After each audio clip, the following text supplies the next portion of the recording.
China has comedy. This is one of the questions I got asked when I was on my way to do a gig in Shanghai. So I'm a stand-up comedian and I live in Shanghai. I've been doing stand-up comedy for 7 years.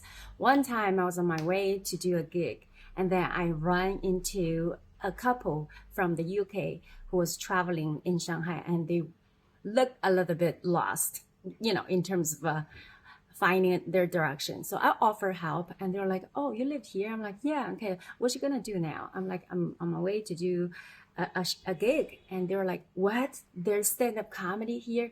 Yeah, I think stereotypically people would think there's no comedy here.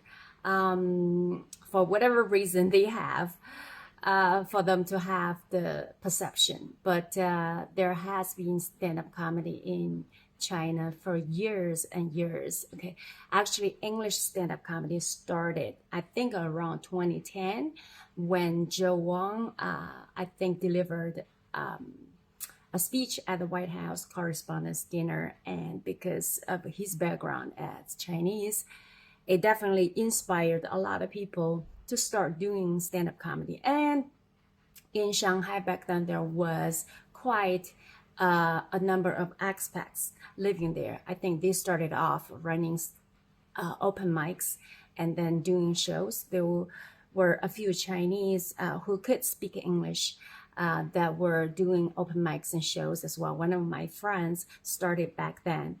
2010, I knew basically nothing about stand-up comedy apart from watching it to learn English. Yes, it is true. A lot of people as second language learners who learn English use stand-up comedy to learn English. And for us, at least for me, it's such a cool art form. I never saw that. We had comedy, but it's in a different art form. And it looked and sounded more scripted. But stand-up comedy looked so natural. I didn't know that they had to write the jokes beforehand and edit it and try it out so many times at open mics before they, take it out to do shows or on tour. So it was very fascinating to me. I fell in love with the art form. I started watching, I think, Russell Peters around 2010. Back then, I was also having a teaching job as a language center, and I was in charge of the teacher training and professional development programs. So I one time even used Russell Peters as resources for teachers to be more comfortable in the classroom, to have more control, not just control, but to be more confident on stage. You know what I mean? To be more fun, to be more engaging with the kids. So yeah, that was really, really cool experience. Yeah. But I didn't know that there was stand-up comedy, in China. And then I moved to Malaysia to do my master's. I learned that there was a pretty decent scene there, but I didn't start watching comedy until I was almost about to move back to China. And then I saw a show. I was blown away. It was so dark, the room, and it was so intimate. The comedians were so funny. I was engaged. I forgot all about everything outside the room. That was the beauty of stand-up comedy. It really, really connects people. Everybody was so friendly. The comedians, to me, they were entertainers, but they were so approachable, unlike singers and rock stars, they remain their cool, like they're like up there. But comedians were so approachable and they were so vulnerable on stage. So I instantly fell in love with the comedians, Also, one of the comedians that was on tour on that show was trying to, hook up with some audiences. And I was like, what? They do that? So anyways, and the organizer encouraged people to do open mics after show, and they were like, everybody could do an open mic, and they have like a competition, open mic competition. If you win open mic, if you're voted as the funniest 3-minute act, for that week, and then you get to perform that 3 minute on a showcase on a weekend. So that was so fascinating, and yeah, I fell in love with that. But then I had to move back to China, and then I moved back to a city up north, which is called Changchun. That's my home city, but I never lived there before. I was born and raised on a farm. I moved there. I didn't have many friends there because I didn't study there. Yeah, I felt that it was very hard for me to meet friends there because people there normally got married very early and they had children. They don't go out and hang out, and it was just not very international. It's hard to meet people. I lived there for a year. I worked so much, and I felt so isolated, and I felt that I had so much energy, and I learned so many things in Malaysia. All these 6 years of studying and working there, I wanted to, apply whatever I learned into my work, or at least a passion. But I couldn't get an outlet there. So I'm done with Changchun. Okay, with all due respect, it's a place that's very chill, people are very friendly, they have a sense of humor. It's just that I want different things, I want a community, I want to learn, I want to be connected to people, I want to meet people. So I moved to Shanghai, and oh, I forgot to say that at the show I watched in Malaysia, I met a comedian who is from Egypt, but he was living in Shanghai, and he taught English in my hometown, home city Changchun. And he even joked about his experience of working as an English teacher with an Egyptian accent in Changchun. So, and I talked to him after the show. He said, I live in Shanghai. Have you ever heard of Kung Fu Comedy? Which is a comedy club in Shanghai. You got to check it out when you have a chance to visit Shanghai. So fast forward a year later, I came to Shanghai. I reached out to him. He was like, okay, I'm running an open mic at this time at this place. Come through. So I came. I was late, but it was fun. I saw some comedians. I saw a Chinese girl who was trying some new jokes. And I was like, oh my God, this looks like everybody could do it. Not saying that they're not funny. They're trying new jokes. And it's just... it gave me a lot of confidence to try that out. And also, I just came back to Shanghai. I needed a community, and I love the stand-up comedy community, especially the comedians. So I started doing stand-up 3 days actually after I moved to Shanghai.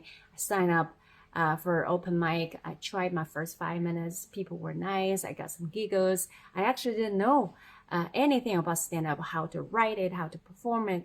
I just go with the flow. I'm like, I had something that I need to talk about. I felt that I was experiencing some reverse culture shock, and that was great material for comedy. Any struggle that you're experiencing, and if you can find a good angle to approach it and make it funny and people feel connected, okay, relatable, that's a very good first time try. So then I just started from there. It's been 7 years already. Of course, it's kind of on and off, but not too much off, because sometimes I'm like, oh, I signed up for it because Shanghai is vibrant. I signed up for some bachata classes. I'm like, this is fun. And then I didn't feel the bachata community, with all due respect, I didn't find the bachata community very fun and chill or welcoming. I think everybody, especially Chinese people, take dancing and anything too seriously. Like bachata to me is about enjoying the vibe, it's not about technique. And the man that I was dancing with, normally they're too serious about their moves. There was even one time, a guy asked me to dance with him, at a club, which is the bachata and salsa dance session, And he was like, okay, can I dance with you? I'm like, sure. And then obviously his level is way much higher. And after trying a couple minutes, he stopped in the middle of the song. And then he's just, I'm on level. He just walked away. Oh my God, what an asshole. What an asshole, What an asshole. So anyways, people take themselves too seriously. Okay, that's what I'm trying to say. So then I'm like, okay, comedy. Okay, I always come back to comedy. During the lockdown, we were even doing stand-up online. It was quite a moment. I feel that the whole city got connected. A lot of people got to know about us during the lockdown. It was very powerful moment. So yeah, long story short, there has been comedy for a long time. Starting by the expat and gradually those people who started off have left. As Shanghai people come and go, but there's always at least an open mic, in the city. And right now there are quite some Chinese comedians doing stand-up comedy. Many of us have studied abroad, moved back, okay, trying to search for a community of like-minded people. We started off doing it as a hobby. And,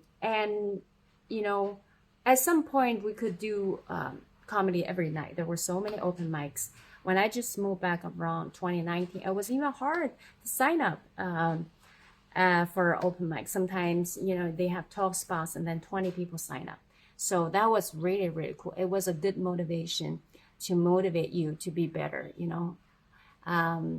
There were also some big names who had come to Shanghai and performed, like Russell Peters, I think was Neil Brennan. I saw his show.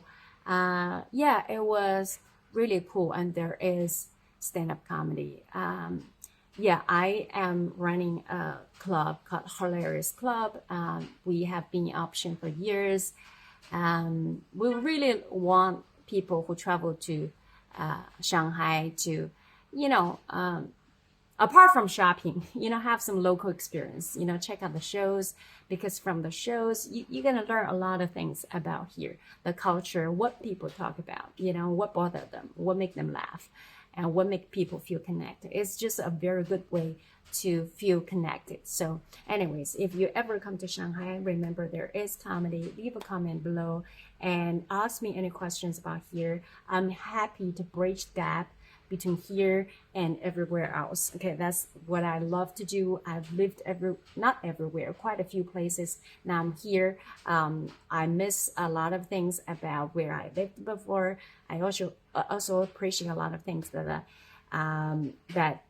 Shanghai offers me. So yeah, okay, there is comedy. That's what I'm trying to tell the world. See you next time.